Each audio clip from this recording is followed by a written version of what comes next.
नमस्कार, मैं हूं संजय शर्मा। आप देख रहे हैं 4 PM न्यूज नेटवर्क।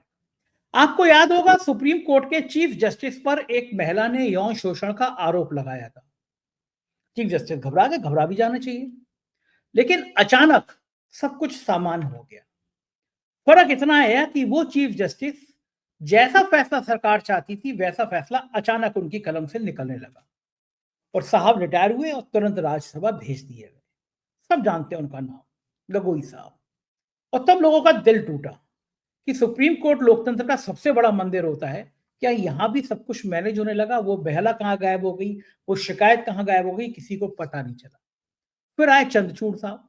शुरुआत में बड़े तेवर सख्त थे, बड़े तेवर जबरदस्त थे। लोगों को लगा कि ऐसा चीफ जस्टिस होना चाहिए। लेकिन जब रिटायर होने लगे तो फिर देखा कि साहब को बुला के गणेश जी की आरती घर पे कर रहे हैं, प्रधानमंत्री जी के संग आरती करते हुए फोटो वायरल कर रहे हैं। फिर संजय राउत समेत कई नेताओं ने जो आरोप लगाया वो सबके सामने है। इस बार बने हैं चीफ जस्टिस गवई साहब। सामान्य छवि बहुत सख्त प्रशासक की, बहुत सख्त जज की, व्यक्तित्व के बहुत धनी और कड़े फैसले लेने वाले। उससे पहले संजीव खन्ना का कार्यकाल भी अच्छा था। आपको याद होगा, राज्यपाल के जो आदेश होते थे जो सरकारों के खिलाफ होते थे, क्योंकि मैंने देखा राज्यपाल जहां विपक्ष की सरकारें हैं वो नेता विपक्ष के रोल अदा करते हैं। तमिलनाडु वाले मामले में सुप्रीम कोर्ट ने कहा कि इस तरह राज्यपाल और राष्ट्रपति सालों तक विधेयकों को लंबित नहीं रख सकते, उन्हें एक समय सीमा में तय करना होगा। अब साहब राष्ट्रपति जी ने 14 सवाल पूछे हैं सुप्रीम कोर्ट से। बच्चे बच्चे को, देश के बच्चे बच्चे को पता है कि राष्ट्रपति क्या अपने मन से सवाल पूछ सकती हैं? क्या सवाल पूछने के पीछे मोदी साहब का चेहरा था? क्योंकि जो राष्ट्रपति ये नहीं कह सकी कि नई लोकसभा के उद्घाटन में, लोकसभा में, राज्यसभा में राष्ट्रपति की एक विशेष भूमिका होती है, उन राष्ट्रपति को नई पार्लियामेंट के उद्घाटन में बुलाया तक नहीं गया। वो राष्ट्रपति अब सुप्रीम कोर्ट को कटघरे में खड़ा करना चाहती है। मतलब सरकार नहीं चाहती कि गवई और संजीव खन्ना जैसे बयान जो सामने आए हैं। कहा गवई साहब ने और खन्ना साहब का भी मत था कि किसी भी सुप्रीम कोर्ट के चीफ जस्टिस को रिटायर होने के बाद कोई सरकारी पद नहीं लेना चाहिए। गवर्नर का पद भी छोटा होता है। अब क्या करेंगे? सुप्रीम कोर्ट का चीफ जस्टिस जिसको पार्लियामेंट में जाने की कोई इच्छा नहीं है, जिसको राज्यसभा सदस्य बनने की इच्छा नहीं है, किसी संवैधानिक संस्था का चीफ बनने की इच्छा नहीं है, उसके फैसले आप कैसे प्रभावित कर सकते हैं? तो क्या सुप्रीम कोर्ट के चीफ जस्टिस को दबाव में लेने की कोशिश है? अभय दुबे जी से मैंने विस्तार से विषय पे बात की है और इस पे भी पूछा है कि कंगना रनौत ने जेपी नड्डा की बाट कैसे लगा दी। अमेरिका के राष्ट्रपति जिस तरह से लतिया रहे हैं भारत को, वो कोई अछूता नहीं है। भारत के प्रधानमंत्री और भारत की सरकार के मुंह से एक शब्द नहीं निकल रहा। कंगना रनौत ने बयान क्या कुछ ट्वीट कर दिए, जेपी नड्डा जी ने फोन करके डिलीट करो इसको।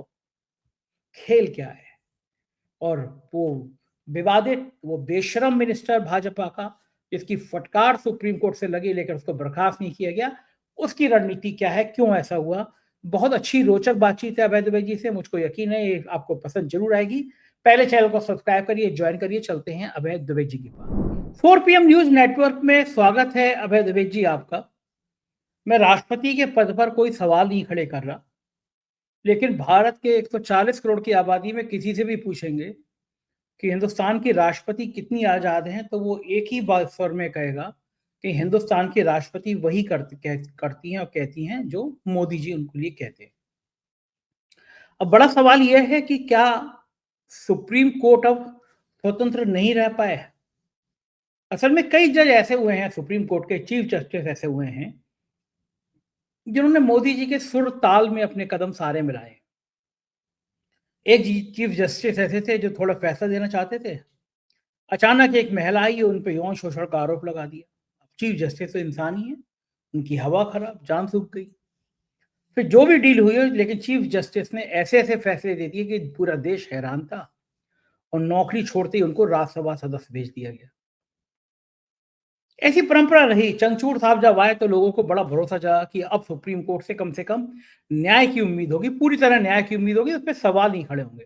क्योंकि ये कहा जाता है कि कानून का पालन सिर्फ होना ही नहीं चाहिए, होते हुए दिखना भी चाहिए कि भाई ये लोगों को लग रहा है कि इस कानून का पालन हो रहा है। पिछले दिनों सुप्रीम कोर्ट ने राष्ट्रपति को पद लिखकर याद दिला दिया था, कह दिया था कि जो राज्यपालों के फैसले आप महीनों सालों तक लंबित रखती हैं, ये नहीं रखे जाने चाहिए और फैसले तुरंत होनी चाहिए। अब बड़ा सवाल था, साहब की नाक कट गई क्योंकि वो गवर्नर तो यहाँ पे विपक्ष के नेता की तरह काम करते हैं। विपक्ष की राज्यों की सरकारें जहाँ-जहाँ होती हैं। लिहाजा राष्ट्रपति महोदया ने उल्टा सुप्रीम कोर्ट से 14 सवाल पूछ लिए। उन सवालों का अगर मैं लब्बो-लुआब ये निकालूँ तो बस ये है कि आपकी हिम्मत कैसे पड़ी मुझसे कुछ पूछने की? क्या सुप्रीम कोर्ट को इतना भी अधिकार नहीं है और मामला भी कितना जायज़ था? कोई राज्यपाल के फैसले हैं और राष्ट्रपति महीनों सालों तक उस पे साइन नहीं कर रहा है। जनता के हित के मुद्दे फँसे हुए हैं। तो आपको क्या लगता है ये राष्ट्रपति का पद किस लिए, किसके इशारे पे क्यों भेजा गया है? इस पे ज़रा आप मुझे बताइए।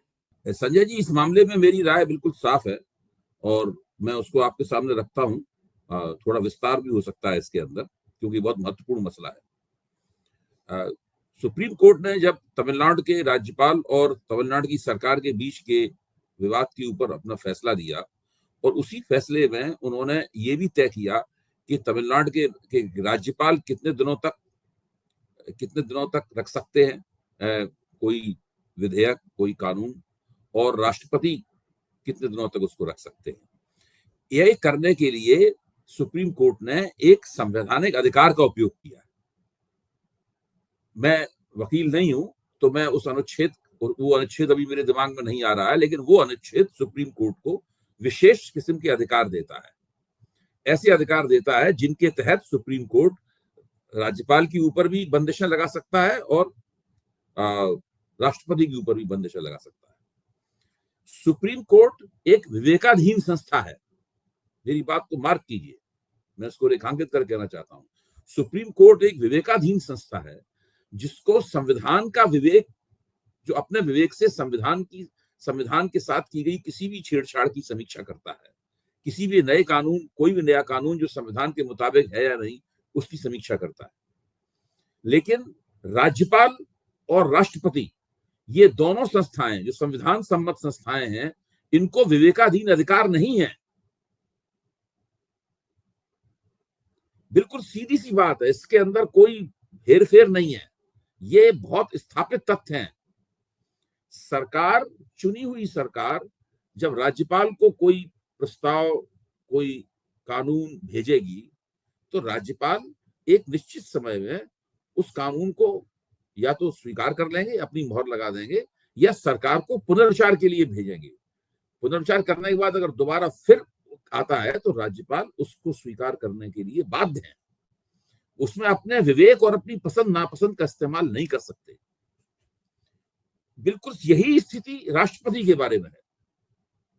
राष्ट्रपति और राज्यपाल भारतीय संविधान के मुताबिक भारतीय संघ की शोभा प्रतिष्ठा वाले पद हैं। ये चुनी हुई सरकारों को और जनप्रतिनिधियों को नियंत्रित करने वाले और निर्देशित करने वाले पद नहीं है। चुनी हुई सरकार उनको जो भाषण लिख के देती है, उस भाषण को वर्बेटम शब्दशः उनको पढ़ना पड़ता है। उसमें वो एक भी लफ्ज का हेरफेर नहीं कर सकते। यही इस बात का सबूत है कि उनके पास कोई भी विवेकाधीन अधिकार नहीं है। उन्हें संतुलित तरीके से, शिष्ट तरीके से, मर्यादित तरीके से संविधान द्वारा बनाई गई जो सीमाएं हैं, उन सीमाओं में रहते हुए अपने पद पर तब तक रहना है जब तक कि उनका कार्यकाल है। इसके अलावा अगर कुछ भी करते हैं तो वो संविधान की मर्यादा को तोड़ते हैं और पूरे लोकतंत्र में जो शक्तियों का संतुलन है, उस संतुलन को गड़बड़ाते हैं। ये बिल्कुल सीधी सी स्थिति है। अब भारतीय जनता पार्टी की जो सरकार है, उसने एक नया हथकंडा शुरू किया है। वो हथकंडा ये है कि वो किसी भी तरीके से न्यायपालिका की जो शक्तियां हैं उनको न्यूट्रलाइज करना चाहते हैं। संविधान में उसके लिए संशोधन कर नहीं सकते, क्योंकि उसमें संविधान संशोधन करने से संविधान का बुनियादी ढांचा ही टूट जाएगा। तो उसके लिए वो न्यायपालिका के ऊपर दबाव बनाना चाहते हैं, और उस दबाव बनाने के लिए वो राज्यपालों का इस्तेमाल कर रहे हैं, दबाव बनाने के लिए वो उपराष्ट्रपति का इस्तेमाल कर रहे हैं, दबाव बनाने के लिए वो भाजपा के विभिन्न नेताओं का इस्तेमाल कर रहे हैं। और अब ये पूरी युक्ति है दबाव बनाने की, उसमें सबसे शिखर पे पहुंच गई है इस वक्त राष्ट्रपति का इस्तेमाल कर रहे हैं। ये भारत के इतिहास में पहली बार हो रहा है कि राज्यपाल और राष्ट्रपति न्यायपालिका के ऊपर सवाल उठा रहे हैं कि न्यायपालिका को ऐसा करने का अधिकार है कि नहीं, वैसा करने का अधिकार है नहीं। ये सब काम राज्यपाल और राष्ट्रपति का है ही नहीं। ये सोचने का काम भी उनका नहीं है। व्यक्तिगत रूप से वो सोचते रह सकते हैं, जब वो पद पे नहीं रहे तो अखबार में लेख लिखें इस बात को। भाई आप व्यक्तिगत रूप से कुछ भी, आप जैसे हम और आप स्वतंत्र नागरिक हैं, हमें हर चीज पर टिप्पणी करने का अधिकार है, लेकिन जब हम संविधान की शपथ लेकर राष्ट्रपति बन जाएंगे या राज्यपाल की शपथ लेंगे, तब हम अपने अधिकारों का उस स्वतंत्रता के साथ में और उस खुलेपन के साथ में ओपन एंडेड तरीके से इस्तेमाल नहीं कर सकते।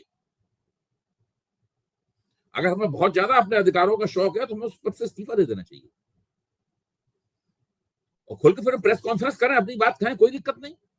इस सरकार की आलोचना करो, जज की आलोचना करो, अदालतों की आलोचना करो, सुप्रीम कोर्ट की आलोचना करो, जो मन में आया करो।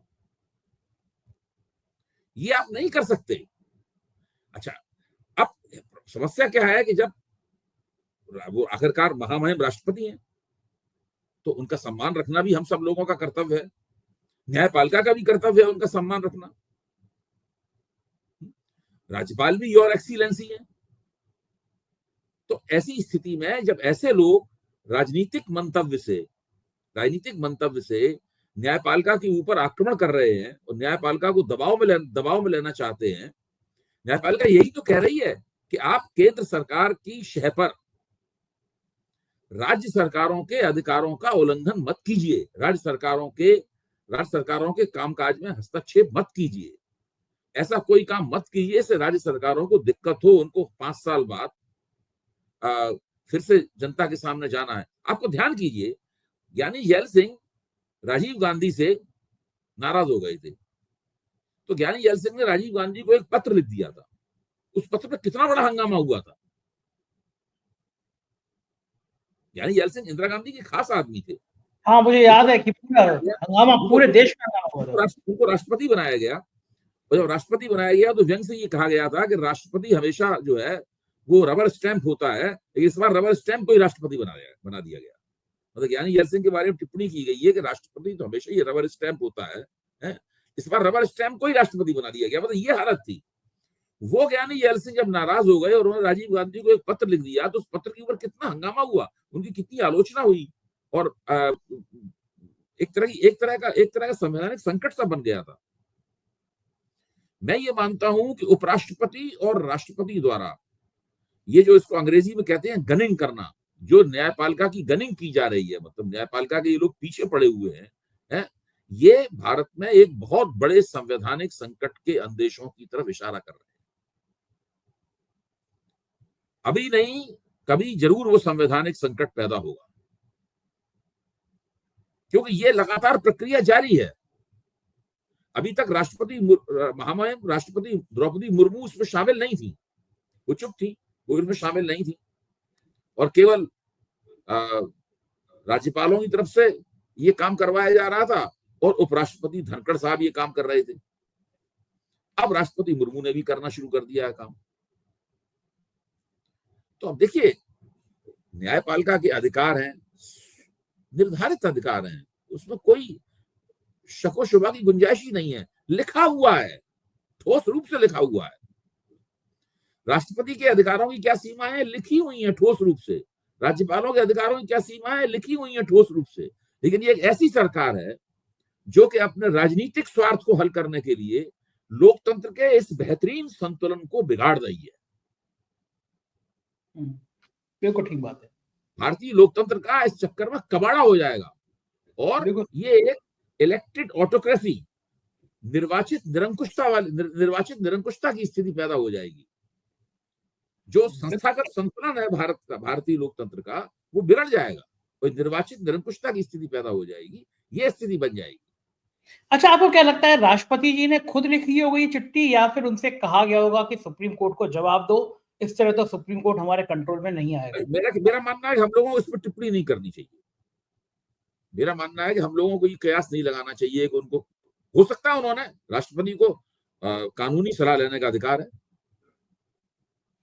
लेकिन अभी तक राष्ट्रपति पिछले 2014 के बाद से अब तक तो राष्ट्रपति हुए हैं, सामान्य धारणा जनता में उनके प्रति यही है कि वो बेचारे अपने मन से कोई फैसला नहीं ले सकते, जो साहिब देखिए, कहेंगे। राष्ट्रपति को अपने मन से कोई फैसला लेना भी नहीं चाहिए। मैं इसमें राष्ट्रपति की कोई कमजोरी नहीं मानता हूं। राष्ट्रपति का काम यही है कि वो अपने मन से कोई फैसला न ले।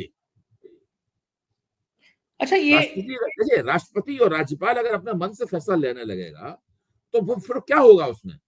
फिर जो निर्वाचित सरकार है उसके अधिकारों में हस्तक्षेप होगा। भाई, राष्ट्रपति तकनीकी रूप से भारत की रक्षा सेनाओं का सर्वोच्च सेनापति है। मान लीजिए केंद्र सरकार ये कहती है कि भाई रक्षा सेनाओं को ये करना चाहिए, राष्ट्रपति अपने मन से कोई फैसला ले ले उसमें। राष्ट्रपति को अपने मन से कोई फैसला लेना ही नहीं चाहिए। राष्ट्रपति, यही संविधान ने उससे कहा है कि आप राष्ट्रपति भवन में रहिए और चुनी हुई सरकार आपसे जो कहे उसको कीजिए। इसके अलावा दिक्कत की बात क्या है कि एक चुनी हुई सरकार की बात तो वो लोग मान रहे हैं, लेकिन दूसरी चुनी हुई सरकार की बात नहीं मान रहे हैं। जो भाजपा की चुनी हुई सरकार है उसकी बात तो मान रहे हैं, लेकिन जो गैर भाजपा चुनी हुई सरकार है उसकी बात नहीं मान रहे, उसके काम में डंगा लग रहा है। सही बात है। और आज जब राज्यपाल किसी चीज को राष्ट्रपति को भेज देते हैं तो यहाँ से निकलती है वहां अटक जाती है, सालों तक अटकी रहती है और महत्वपूर्ण बिल होते हैं। तो सुप्रीम कोर्ट बोले भी ये एक तरह की चालाकी खेली जा रही है। अच्छा, अब इसके अंदर क्या है, या तो सारे जज वगैरह खुल के निकल आए सामने और वो इस बात को कहने लगे सार्वजनिक रूप से। ये भी नहीं हो सकता है, ये संभव भी नहीं है। जो न्यायपालिका का स्ट्रक्चर है उसमें इस प्रकार की संभावना भी नहीं है। जजों का एक बहुत बड़ा हिस्सा जो है वो केंद्र सरकार का मुखापेक्षी है। गणेश, जब चीफ जस्टिस घर में बुला के गणेश जी की आरती करने लगे प्रधानमंत्री को, तो क्या हो रहा है इस देश में पता नहीं। लोग आप ही देखिए, आपने ऐसा कौन सा काम किया था जिससे आपके चैनल को प्रतिबंधित कर दिया गया? हाँ, सही बात है। कोई अभी तक आपको पता चला ना, और बिना पूछे खोल भी दिया गया। नहीं, वो छोड़िए, वो तो बात क्या है। अभी तक आपको पता चला कि आपको क्यों प्रतिबंधित किया गया था? कोई मेल नहीं, कुछ नहीं। आपको 10-15 दिन इतना प्रतिबंध रखा, आपने की दौड़ धूप की, आप लखनऊ से दिल्ली आए, आपने वकीलों को किया, आपने काफी पैसे भी आपके इसमें खर्च हुए होंगे, बहुत सा तनाव हुआ होगा, और बाद में अचानक आपके चैनल को खोल दिया गया क्योंकि सरकार सुप्रीम कोर्ट के सामने जवाब देने की स्थिति में नहीं थी। इसे ही कहते हैं निर्वाचित निरंकुशता। निर्वाचित निरंकुशता किसे कहते हैं? ये जो बिना निर्वाचित हुए निरंकुशता होती है, फौजी तानाशाही वगैरह होती है, वो अगर होती तो उसने तो आपको ले जाके अंधेरे किसी कोने में डाल दिया होता। सही बात। आपके जैसे लोग किसी अंधेरे कोने में पड़े होते इस वक्त। हमारे परिवारों को पता ही नहीं होता कि हम कहाँ पे हैं। ये तो नहीं हो रहा है इस देश में, तो बात सही है। लेकिन निर्वाचित निरंकुशता के और दूसरे सबसे बड़ा सबूत 4 PM के चैनल को बंद करना है और फिर उसको खोल देना है। ये सबसे बड़ा सबूत है। भाई, ये पूछा जाना चाहिए। मुझे पता नहीं आपके वकील साहब अदालत से ये पूछेंगे कि नहीं पूछेंगे कि आखिरकार वो कौन से अधिकार थे और वो कौन से कारण थे जिनके तहत 4 PM के प्रदर्शन पर भारत में रोक लगाई गई। भाई, कुछ तो निकल के आना चाहिए ना, पता होना चाहिए। आपके जो करीब 80 लाख 90 लाख दर्शक हैं, जब उन्होंने 4 PM ट्यून किया होगा पता लगा उस पर इबारत लिखी हुई जा रही है, स्क्रीन काली अंधेरी है। तो ये क्यों हुआ? इसका जवाब कौन देगा? तो ये सारे के सारे लक्षण जो है ना निर्वाचित निरंकुशता के लक्षण है। ठीक बात है। ये इलेक्टोरल ऑटोक्रेसी के लक्षण है। सहमत हूं इस बात से। दूसरा, मेरे को अब याद आया कि जब लोकसभा का नई पार्लियामेंट का उद्घाटन हुआ, जिसमें एक सदन में राष्ट्रपति की बड़ी अहम भूमिका होती है, उस तक में तो राष्ट्रपति को बुलाया नहीं गया, इतना सम्मान दिया गया। हम राम मंदिर का जिक्र नहीं कर रहे हैं, वो तो एक निजी एक धार्मिक आयोजन था, उसमें बुलाया नहीं बुला से मेरी कोई टिप्पणी नहीं। लेकिन पार्लियामेंट का उद्घाटन, उसमें राष्ट्रपति को न्योता तक नहीं। तब राष्ट्रपति ने नहीं पूछा सरकार से कि आखिर नई पार्लियामेंट की स्थिति में दोनों सदनों में राष्ट्रपति की भूमिका होती है नहीं होती है, मुझे क्यों नहीं बुलाया गया? तब क्यों नहीं पूछा होगा अभी जी उन्होंने? देखिए, राष्ट्रपति का काम उद्घाटन करना होता है, राष्ट्रपति का काम फीते काटना होता है, राष्ट्रपति का काम किताबों के विमोचन का होता है, राष्ट्रपति भवन का जो हॉल होता है वहां पे जाते हैं, वहां पे विमोचन होता है उनका। राष्ट्रपति के ये काम होते हैं, सारे औपचारिक किस्म के काम है, ये शोभा प्रतिष्ठा वाले काम है। राष्ट्रपति का केवल एक ही काम महत्वपूर्ण होता है कि जब चुना हुआ सदन कोई कानून पारित करे, सरकार का कोई विधेयक जो है कानून में बदले, तो उसको, या कोई सरकार अध्यादेश जारी करे, तो वो राष्ट्रपति की मर्जी के लिए जाता है। अगर राष्ट्रपति उसमें अपने विवेक का इस्तेमाल करके उसमें हाँ या ना करना शुरू कर देगा, तो सरकार क्या करेगी फिर? सही बात है, सरकार क्या करेगी? सरकार क्या करेगी? सरकार खत्म। बिल्कुल ठीक बात सरकार है। अपनी सरकारियत, भाई सरकार को अपनी सरकारियत चलानी है ना, सरकार की सरकारियत ही नहीं चलेगी तो खत्म हो गया मामला उसका। बिल्कुल ठीक है। एक हाँ, दूसरे में अगर राष्ट्रपति को लगता है कि ये जो कानून आया है, इस कानून में कुछ कमियां हैं, इस पे एक बार पुनर्विचार किया जाए, ये इतनी संविधान उन्हें इजाजत देता है, राज्यपाल को लगता है इतनी इजाजत उन्हें मिलती है, तो वो दोबारा भेज सकते हैं उनको, इसमें कोई बात नहीं, तो उनके अधिकार के दायरे में। लेकिन जब दोबारा फिर से आएगा तो फिर नहीं उसको लटका सकते। अब ये एक हथकंडा इस्तेमाल कर लिया गया है कि वो उसको लटकाए हुए हैं, ना उसको खारिज कर रहे हैं, ना उसको स्वीकार कर रहे हैं, ना उसको आगे भेज रहे हैं। आगे भेज दिया तो आगे लटक गया। तो अब इसका क्या इलाज क्या है इसका? भाई कुछ ना कुछ तो समस्या का हल होना चाहिए। वही सुप्रीम कोर्ट ने करने की कोशिश की थी। बात है। अब दूसरा मजेदार वाक्य, सुप्रीम कोर्ट का मुख्य न्यायाधीश जो कि राष्ट्रपति को शपथ दिलाता है, आप सोचिए, सुप्रीम कोर्ट का मुख्य न्यायाधीश जो राष्ट्रपति को शपथ दिलाता है, राष्ट्रपति जो सुप्रीम कोर्ट के मुख्य न्यायाधीश को शपथ दिलाते हैं, अगर उनके बीच में जवाब सवाल होने लगेगा, इससे आप समझ सकते हैं कि लोकतंत्र की हालत कितनी खस्ता हो रही है। बिल्कुल ठीक है। एक दूसरा मसला और मजेदार है कि हमारी बेचारी सांसद कंगना रनौत से जुड़ा हुआ है। दिन खराब चल रहे हैं। एक तो प्रधानमंत्री जी ने उनके जो कट्टर आलोचक थे सिंगर, उनको बुला बुला के फोटो खिंचवाए थे कुछ महीने पहले। उनकी बहुत पैसे लगाई हुई इमरजेंसी पिक्चर आई, उसको प्रोत्साहन नहीं दिया गया। और अब जब अमेरिका के राष्ट्रपति ट्रंप एक के बाद एक अपमानित कर रहे हैं भारत को, साफ साफ कह दिया कि भैया एप्पल फोन के सीईओ थे कि भाई यहाँ पे फोन मत लॉन्च करो, भारत में मत करो। कंगना रनौत ने एक के बाद एक ट्वीट कर दिए कि हमारे मोदी जी महान है, ट्रंप को कुछ नहीं आता जाता। जेपी नड्डा का फोन आया कि ये क्या कर रही हो, ट्रंप तुरंत डिलीट करो ये सारे सारे ट्वीट ट्रंप को लेकर जो किए। और कंगना रनौत ने वो ट्वीट डिलीट करते हुए लिख दिया कि जेपी नड्डा का फोन आया था इसलिए मैंने डिलीट कर दी। भारतीय जनता पार्टी के अंदर लोकतंत्र का इससे बड़ा नमूना क्या हो सकता है? जेपी नड्डा को तो आज कहीं का छोड़ा ही नहीं कंगना जी ने। आपका क्या मानना है? देखिए, कंगना जी अभूतपूर्व है। कंगना जी ऐसा सांसद न कभी हुआ है, न कभी होगा। और वो, ये बात सही है कि वो राजनीति का स्वाद चखने के लिए एक सफल अभिनेत्री थी, काफी सफल अभिनेत्री थी, बहुत अच्छी अभिनेत्री हैं। मैं उनकी एक्टिंग स्किल्स जो है, उनकी अभिनय की जो क्षमताएं हैं, उनका मैं बड़ा प्रशंसक हूँ और हमेशा प्रशंसा करता हूँ। लिखा भी है मैंने उनकी तारीफ करते हुए, और बोलता भी उनकी तारीफ में हूँ। लेकिन जैसे, और बिल्कुल बिना किसी की मदद के अकेले अपने दम पे उन्होंने अपनी जगह बनाई है। ऐसा उनके कोई गॉडफादर भी नहीं थे, ये भी बात सही है, इसके लिए भी उनकी तारीफ की जानी चाहिए। लेकिन फिर उनको राजनीति का शौक पैदा हुआ। राजनीति के शौक पैदा होने के चक्कर में वो हिमाचल प्रदेश की खुद है भी, वहां से वो सांसद हो गई। अब नड्डा साहब भी हिमाचल प्रदेश के, तो हिमाचल प्रदेश की जो राजनीति है अंदर की, उसको मत भूलिए इस सवाल के ऊपर। उस राजनीति का, भाजपा के भीतर की हिमाचली राजनीति जो है, उस राजनीति का भी इस निश्चित रूप से इस विवाद में हाथ होगा। दूसरे, कंगना जी काफी दिनों से उपेक्षित महसूस कर रही हैं। तो उपेक्षित महसूस कर रही है तो वो कुछ ना कुछ तो ना करना है, कुछ ना कुछ बोलना है। अभी उनका एक और वीडियो आया था, इसमें आगे आगे मोर जा रहा है, पीछे पीछे वो थोड़ा सा नृत्य की मुद्रा में ठुमकती हुई जा रही हैं, और पीछे एक पाकिस्तानी सिंगर का गाना चल रहा है पृष्ठभूमि में। तो उसकी पर भी हुआ कि भाई पाकिस्तानी सिंगरों का तो वहां बायकॉट हो रहा है मुंबई में, वो सारे देश में, और वो पाकिस्तान से मिलिट्री कॉन्फ्लिक्ट हो रहा है, वो पाकिस्तानी सिंगर का गाना लगाए हुए हैं। इसीलिए मैं कह रहा हूँ वो अभूतपूर्व है। और ऐसी सांसद जिस पार्टी की होगी, उस पार्टी के लिए हमेशा कोई ना कोई मुश्किल पैदा करती रहेगी, हमेशा कुछ ना कुछ ऐसी स्थिति बनती रहेगी उनकी तरफ से। एक सेकंड अभी एक सेकंड, मुझे याद आ रहा है जैसे ही वो सांसद चुनी गई थी, आपका मेरा शो था और आपने कहा था कि ये भारतीय जनता पार्टी के लिए वो नासूर बनेंगी सांसद के बाद, इनको ना उगल पाएंगे ना बोल पाएंगे। आपने उसी समय कह दिया था और वही हुआ। लेकिन जेपी नड्डा का अब सबके सामने आ गया कि नड्डा साहब इस तरीके से फोन कर करके जो है दबाव डालते हैं कि आप ये कीजिए वो कीजिए, सब निकल के आ गया कि नहीं आ गया? तो ये सब चीजें हमेशा इन लोगों के लिए दिक्कत तलब है। वो राजनीतिक समझ उनके अंदर नहीं है।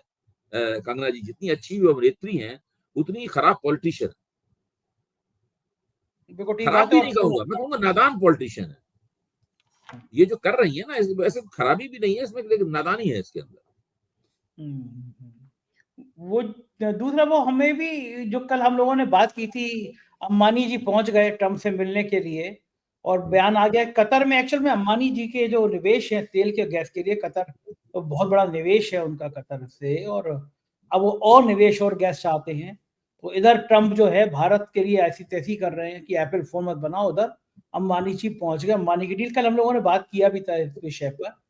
ट्रम्प जो लगातार रोज एक गोला भारत पे छोड़ रहे हैं और लगातार बार के एक के बाद एक कह रहे हैं कि वो ये मत करो वो मत करो, क्या लगता है आपको कि स्थिति और खतरनाक होती चली जा रही है? भारत बेचारा जवाब ही नहीं दे पा रहा। एमपी मेरा कंगना, तो मानना यह है कि देखिए, अगर भारत ने बहुत जल्दी ही ट्रंप को तुर्की बतुर्की जवाब देने न शुरू किए तो भारत के लिए, अब देखिए नड्डा साहब को जो कंगना राणावत के हाथ से समस्या हुई, उसमें भी ट्रंप वाला मामला है, क्योंकि कंगना राणावत ने ट्रंप के ऊपर आक्रामक ट्वीट किए। नड्डा साहब को लगा भाई ट्रंप के ऊपर आक्रामक ट्वीट करना तो हम नहीं कर सकते, ट्रंप साहब तो बहुत बड़े आदमी है, तो उन्होंने कहा हटाइए, तो उन्होंने नड्डा साहब का नाम की पोल खोल दी। तो अब ये छोटे स्तर की समस्या है, ये इसमें ट्रंप की वजह से ये समस्या जो पैदा हुई, ये छोटे स्तर की समस्या है। वो बहुत बड़े स्तर की समस्या है। उन्होंने टिम कुक को, जो एप्पल के सीईओ हैं, अपने बुलाया व्हाइट हाउस में और झाड़ दिया, बहुत बुरी तरह डांटा है उनको, टिम कुक को झाड़ दिया। टिम कुक वहां से झाड़ सुन के चले आए। तो ये जो पूरी स्थिति, मतलब ट्रंप की वजह से सारी दुनिया में जो बेचैनियां पैदा हुई हैं, अर्थव्यवस्थाओं में जो अस्थिरता पैदा हुई है, इसने मोदी जी को एक सबक जरूर दिया होगा। मैं नहीं मान सकता हूं कि मोदी जी अफसोस इस वक्त न कर रहे होंगे कि इस आदमी से क्यों ताल्लुकात हमने स्थापित किए, क्योंकि अगर आप तखमीना लगाएं, हिसाब किताब लगाएं, ट्रंप की वजह से भारत को कोई भी लाभ नहीं हुआ है आज तक, सिर्फ नुकसान ही नुकसान हुए हैं। मोदी जी को कोई लाभ नहीं हुआ है, उनकी छवि शासक में पड़ी हुई है, उनकी सरकार की छवि शासक में पड़ी हुई है, सारी दुनिया उनको ट्रंप के पिट्ठू के तौर पर देख रही है। इस सब समस्याओं से निकलना होगा उनको, उन्हें तय करना होगा कुछ कि भाई ट्रंप को कुछ जवाब दिया जाए, इनको कहा जाए कि ये सब आप जो कर रहे हैं छोड़िए, आप इससे भारत कहना होगा कि आपकी छवि ट्रंप के तरफ उंगली करके कहना होगा कि आपकी छवि ये गैर गंभीर अमेरिकी राष्ट्रपति की बनती जा रही है या बन गई है, लोग आपको मजाक उड़ाते हैं आपके पीछे, आप इस तरह की उल्टी सीधी बातें करते हैं। जब वो कह रहे हैं भाई 1500 साल से भारत और पाकिस्तान का जो है वो कश्मीर में विवाद चल रहा है, अब किस तरह की बात है बताइए आप? ये कोई आप मतलब ठीक है, कंगना राणावत के स्तर की बात नहीं है, लेकिन मतलब वो रेंज वही है। रेंज वही है। रेंज वही है। एक आखिरी सवाल आपसे, बीजेपी का वो बेशरम मिनिस्टर जिसने कर्नल सोफिया के बारे में विवादित बयान दिया था और बड़ी मामूली धाराओं में एफआईआर हुई, हाईकोर्ट नाराज हुआ कि क्या एफआईआर है, सुप्रीम कोर्ट ने भी उसको बड़ी फटकार लगाई। वो पहुंचा था कि साहब एफआईआर खारिज कर दी, सुप्रीम कोर्ट ने भी कहा, लेकिन ऐसे बेशरम मिनिस्टर को बर्खास्त नहीं किया गया। हालांकि जो बलिया में एक बीजेपी के नेता थे जो कह रहे थे मैं ट्रांसपोर्ट मिनिस्टर दयाशंकर का रिश्तेदार हूँ, अपनी गोद में एक बार वालों को बैठा के अश्लील उसके शरीर से स्पर्श कर रहे थे, उनको पार्टी ने निकाल दिया। लेकिन मिनिस्टर में ये उनका क्या हुआ? उनको बीजेपी ने उनका क्या निकाल हुआ? दिया, उनको निकाल अच्छा, दिया पार्टी। जब बहुत हल्ला बीजेपी हुआ ने ना, निकाल दिया। हाँ वो डांस भी था, अश्लील डांस था ना, मतलब इस तरह से 70 साल की उम्र है और कह रहे हैं कि मुझे साजिश में फंसा दिया गया, मतलब किसी ने बार वालों को गोद में उठा दिया, उनके हाथों को चुंबक की तरह कहीं स्पर्श करा दिया, तो वो ऐसी सी बातें कर रहे हैं। लेकिन इस बेशरम मिनिस्टर को पार्टी ने नहीं निकाला, एफआईआर तो जरूर हाई कोर्ट के आदेश भाई पर। भारतीय जनता पार्टी एक राजनीतिक दल है और वो अपने राजनीतिक फायदे नुकसान को सबसे ज्यादा आगे रखती है, उसके लिए किसी चीज की वो परवाह नहीं करती। ये आदिवासी नेता है, ये सज्जन जिन्होंने कर्नल सोफिया कुरैशी को लेकर बेहुदा बातें कही हैं, ये आदिवासी नेता हैं और अब मध्य प्रदेश में आदिवासी वोटर बहुत हैं और भारतीय जनता पार्टी किसी भी आदिवासी नेता को अपने हाथ से निकलने नहीं देना चाहती। ये वही सज्जन है, इन्होंने एक बात में शिवराज सिंह चौहान की पत्नी के बारे में उल्टी सीधी टिप्पणियां की थी, उस वक्त इन्हें मंत्रिमंडल से निकाल दिया गया था, लेकिन इनका राजनीतिक महत्व इतना ज्यादा है कि इनको फिर से दोबारा मंत्रिमंडल में रखा गया। इसका मतलब है कुछ ना कुछ तो उनका क्लाउड है ही, कुछ ना कुछ तो उनका प्रभाव है ऐसा जो जो उनको राजनीति में इस तरह की उल्टी सीधी बातें बोलने के बावजूद, मतलब ढीली जबान के आदमी है, बोलने के बावजूद भी टिकाए टिकाए हुए है। मुझे क्या लगता है कि भारतीय जनता पार्टी इतनी बड़ी ताकतवर पार्टी है, मध्य प्रदेश में उससे ज्यादा ताकतवर इस वक्त भाजपा मध्य प्रदेश में अपनी ताकत के शिखर पर है। और मतलब बहुत, जब सब यूपी में आप हार गए, राजस्थान में आप हार गए, लेकिन मध्य प्रदेश में आप देखिए कितना जबरदस्त भाजपा जीती वहां पर। वो ये आदमी क्या कर लेगा? तो ऐसे ऐसे लोगों को पता नहीं भाजपा क्यों तरजीह देती है, क्यों बचाने की कोशिश करती है। मैं कभी भी नहीं समझ पाता हूं इस बात को। ये मेरी कमी हो सकती है। वो कौन सी मानसिकता है, मतलब वो कौन सा जोड़ बाकी गुड़ा भाग है, वो कौन सा आकलन है जिसके आधार पर जो है वो भाजपा कहती है इन लोगों को बचाया जाए। मतलब इस आदमी के नाम पे सॉफ्ट पैडलिंग क्यों की जा रही है? इसको कभी निकाल देने से भाजपा को फायदा होगा भाई। अगर इसको तुरंत मंत्रिमंडल से बर्खास्त कर दिया जाए तो भाजपा को फायदा होगा। घुमा फिरा के फिर रख लेते 1-2 साल बाद। लेकिन नहीं, बहुत बदनामी हो रही है। कर रहे हैं। ठीक बात है, निगाह बनी रहेगी। बहुत बहुत शुक्रिया अभय जी, आपने हमसे बातचीत करी, धन्यवाद, थैंक यू। ये थे अभय दुबे जी, और मुझको यकीन है ये बातचीत आपको जरूर पसंद आई होगी। और मैं चाहता हूं कि अगर आपको इसमें कुछ और चीज जोड़नी हो, कुछ और सवाल अभय दुबे जी से पूछने हो, तो कमेंट करके जरूर बताइएगा। शुक्रिया, थैंक यू।